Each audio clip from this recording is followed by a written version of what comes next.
No. It's happening again. India's Prime Minister is going to the USA. So let's put it this way. On the one hand, we have India, the world's largest democracy. And on the other hand, we have the USA, a colonial experiment on stolen land. But anyway, excitement is running high as the USA is welcoming the man who represents 1.4 billion people on our planet. To know more, watch this report.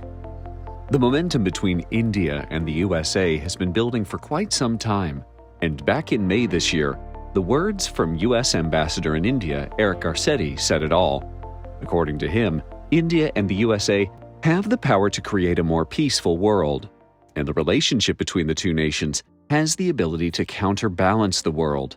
He added that the engagement between Modi and Biden is probably the most dynamic relationship between two leaders in the world today, and it's like longtime friends meeting, and they reflect on the collaboration between our governments, people, institutions, and businesses that really is unparalleled in the world today.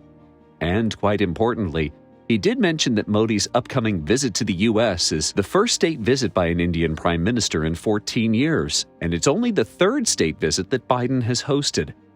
But it's not just the U.S. ambassador in India who has such views about India and Modi. According to Satoru Nagao, India is rising, and no one can ignore India.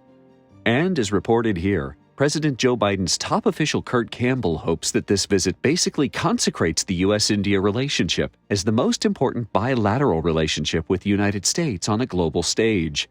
Not only that, Reuters quoted Dr. Ely Ratner, who serves as the Assistant Secretary of Defense for the Indo-Pacific Security Affairs, saying that people will be looking back on this visit by Prime Minister Modi as a real springboard for the U.S.-India relationship, as it relates to defense issues in particular. And as reported in the Indian media, the coordinator for strategic communications at the White House National Security Council, John Kirby, said recently, India is a vibrant democracy. Anybody who happens to go to New Delhi can see that for themselves. And take a look at this. The leaders of the U.S. Congress said that they had invited Indian Prime Minister Narendra Modi to address a joint meeting of the House of Representatives and Senate on June 22nd, one of the highest honors Washington affords to foreign dignitaries. Here is the official invitation.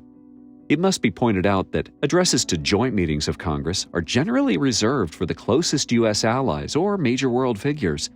And yes, a state dinner for India's Prime Minister has been planned as well. Here is the official statement from White House Press Secretary Karine Jean-Pierre. The upcoming visit will affirm the deep and close partnership between the United States and India, and the warm bonds of family and friendship that link Americans and Indians together. The visit will strengthen our two countries' shared commitment to a free, open, prosperous, and secure Indo-Pacific, and our shared resolve to elevate our strategic technology partnership, including in defense, clean energy, and space. So all this sounds very positive, right? The USA seems pretty desperate to partner with India, and as far as my opinion is concerned, I think that for India, it presents a perfect opportunity to not just limit itself as the voice of the global south, but also become more vocal about the human rights situation around the world, including the USA. For example, it would be great to see India officially raising its concerns regarding the attacks on human rights and on democratic norms in the USA in the official meetings between the two countries. And why not? I want the USA, Americans, and the so-called collective West to fully realize that India and Indians have finally arrived on the global stage. See you again.